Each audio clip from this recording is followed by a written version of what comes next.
السلام عليكم ورحمة الله وبركاته. الشمال كفونا جالتهم توتا في كبجمتو تومو تورومو جرى زرت بك مسنزر تانيتي نجا في كبجان كنا سن برازراتو هر اللي وان هارو قبض سن في جرى جتودا كجالتن أبي قطع قبا اسم وروني سن راتوري في من قدنا راتا أبي زيتايتي زمان كان فيديو ولا رودر قد اسم إنسان جروان تيف سني في سن راتوري فيديو نقدر قد اسمه لا لمه هنجروان تيف ما له هريوت كيسن رشير قطودا فيديو أنسون أكبر با على لم تاسسا سنجرا ولرا شير godhaati akka ilaalaa mutaasisa warroon ammoo harootaataan subscribe godhaati viidiyoon gaggaarii nan gadhiisu akka isin bira gahee wanta gaariin akka isin dhaqqabuuf subscribe godhaas ni jedha warroon ammoo maamila kiyyataan ammoo hiriyoota keessan irra share godhaati hiriyoonni keessan illee akka isin wajjin qoodamanii bitatanii taasisaa ni jedha viidiyoo kanallee namni ilaaltan guutuu like fi subscribe osoo godhin bira hin darbina like gootan viidiyoon nama baay'ee biratti facaa'ama waan ta'eef saniif naqaaqaara waan ta'eef like osoo godhin bira hin darbina adaraa keessan ni jedha har'ammoo meeshaa haarawaa meeshaa addaa qabadheesni dhufee jira.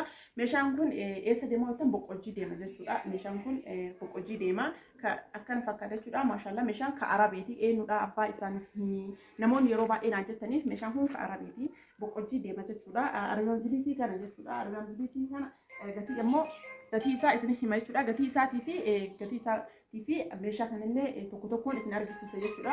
Argaan jilisiin kun mitirii jaha jechuudha. Kun sana gaartan kana mitirii jaha jechuudha. Asirraa kaasee akka asitti mitirii jaha jechuudha. Kun asirraa kaasa. Fakkeenyaaf asirraa kaasee haadhasiin mitirii tokko jechuudha. Asirraa illee kaasee haadhasiin mitirii tokko walitti achirraa mitirii lama. Asirraa kaasee haadhasiitti mitirii lama jechuudha. Maaliif haadhasiin mitirii lama yoo taate jechuudha. Koornaa jechuun asirraa kaasee akkamitti haadhasiin kooraan ta'eetu mitirii lama fudhata jechuudha. Asirraa illee kaasee haadhasii mitirii tokko mitirii shanii asirraa kaasee haadhasii mitirii tokko mitirii jaha jechuudha. Akkana fakkaataa maashaallah meeshaa bareedaa kanneen bitachuu hin dandeettanii argamu. Jilisiin kun abbaa fitnasii soddoma jechuudha. Asirraa kaasee haga asii mitirii fitnasii soddoma waan ta'eef akkana fakkaataa makaddaan isaallee kinoo kana jechuudha. Argatanii makaddaa ofii wajjin bareedee jira jechuudha. Akkasuma immoo tiraasin isiillee kinooti. Akkana bareedee isin dhiyaatee jira. Kararii barbaadanii akkaataa qalbii keessan isin jaalattuu fi kararii ofii keessan jaalattanii bitachuu hin dandeettan jechuudha. Akkana fakkaata. Inni immoo teebiliin isaallee kinoo kana jechuudha. Akkana fakkaatti. Maashaallah teebilii filannoo keessanii teebilii barbaadan jechuu dandeettanii an isiin waan akka hojjetee jirtu jecha isi kanaan hojjechiise jechuudha. Baay'ee bareeddi. Teebiliin isiituun firee shan jechuudha. Jidduu keessaa isaa kana wajjin firee jaha jechuudha. Akkana bareedee isin dhiyaatee jira.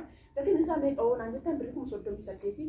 Gatiin isaa birrii 38 gimmaasha isaa jechuudha. Gimmaasha isaa birrii 38. Warroonni gatiin isaa argamu jilisiin 60 miti maaliif 38 bichaa ta'ee warri naan jettaniif sababa isaa isin hima. Sababni isaa argamu jilisiin kun boondidii tokkoffaa miti ka biyya keessaati jechuudha. Argamu jilisiin ka biyya alaatii keessaatu jira. Inni kun tokkoffaa miti lammaffaadha jechuudha. Oriijinaalii miti. Sababa sana jecha gatiin isaa qannase jechuudha. Firaashii fi kun walumatti iyyuu hin dhufu. Firaashii wayyamoo kana wayya warra beektaniif kana wayyaa kana firaashii walitti hin dhufu. Firaashiin ispoonjii jechuudha. Waggaa tokkoo fi waggaa lamaan booda lafuma ta'aa kun ammoo iyyuu akkasii miti jechuudha. Akkana fakkaata. Warroonni boondidii oriijinaalii 60 hojjechifachuu hin dandeenye akkasuma ammoo iyyuu maatii keessaniif kennaa kennuu barbaadan kanaan hojjechifachuu dandeettan jechuudha. Ofii keessanillee namoonni barbaadan kan hojjechifachuu dandeettan jechuudha. Guutuu isaa yoo ta'e ammoo iyyuu birrii 70 jechuudha. Gimmaasha yoo ta'e ammoo 38 guutuu namni barbaadaniif guutuun isaa birrii 70 jechuudha. Akkana fakkaata maashaallah. Maatii keessan sappaayizii godhuu dandeettanii haala kanaan jechuudha. Akkana fakkaata akkana bareedee isin dhiyaatee jira jechuudha. Akkuma bitan kana teebiliin isiillee akkana fakkaatee teebilii isaa walirratti birrii 38 jechuudha. Akkanatti maatii keessan ittiin gammachiisuu dandeettanii meeshaa bareedaa meeshaa akkanaa kana bitanii maatii keessan ittiin gammachiisuu dandeettan jechuudha. Inni biraa ammoo minxaafiidha. Minxaafii isaa maachi gootuu naabitii naan jettee minxaafiin baay'ee tokko waddadee jira jechuudha. Minxaafiin isiin naan jettee qara minxaafii gaafa duraa bite san jiddu galeetti san naabitii naan jettee yoo bituuf deemu ammoo minxaafii waddadee jira waan ta'eef ergasii itti himee jennaaniin fedhuma ofiitiin ofumaa bakka kanatti naa jijjiirii naan jettee minxaafiin dura gaafa dura 4,900 bite sun 6,000 galtee jirtu jechuudha. Baay'ee waddadee jira. Minxaafiin seensisuu organ jedhanii dabalee jiranii. Minxaafiin kun ammoo iyyuu birrii 4,000 galtee jirti jechuudha. Argaa jirtanii qumatni isii lama garaan isii ammoo iyyuu tokkoo fi 40 jechuudha. Akkana fakkaatee minxaafii xiqqoodha. Xiqqoodha jechuudha. Akkana fakkaatee jechuudha. Namoonni bitachuu barbaadan bitachuu hin dandeettanii isiniin jedha.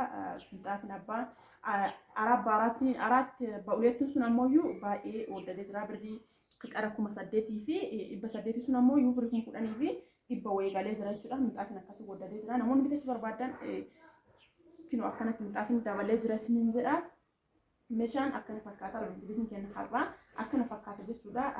Minxaafiidhaan albaanjiliisii fi minxaafii walirra maachi godha waan ta'eef isa biraa immoo walalii naa bitinaa jettee walalliin akkuma isin beektan mitiriin takkattiin 270 jechuudha. Akkana fakkaata mitirii jaha naa bitinaa jettee isallee mitirii jaha biteef jira mitiriin takkattiin 270 akkuma duraati jechuudha. Minxaafiidhaa fi albaanjiliisii fi walaliin akka walirra maachiitti godha argaa jirtanii yoo aynata garaagaraa ta'e minxaafiin aynata biraa taate yookiin walaliin aynata biraa ta'e walirraa hin deemu yookaan ammoo walirraa maachi godhee baay'ee tokko bareeda jechuudha. Haa xiqqaatullee haga xiqqaatullee minxaafni hojii jidduuttillee xiqqaatte kana maachi godhee walirraa bareeda jechuudha. Akkasumas argitan kana baay'ee bareeda. Minxaafillee xiqqoo akkasii hin jedhamtu kinooti albaanjiliisii jidduu seentee jirti. Osoo garuu kana caalaa guddattee baay'ee bareechisti.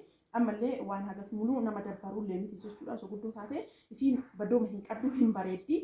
Akkana fakkaataa walirratti maachi godhee minxaafiidhaa walaliidhaa albaanjiliisiidhaa walirratti akkana yoo maachi godhu haala kan jirre bareeda jechuudha. Akkana bareeddee qophaa'eetii jira jechuudha. Namoonni bitachuu barbaadan bitachuu hin dandeettan isiniin jedha.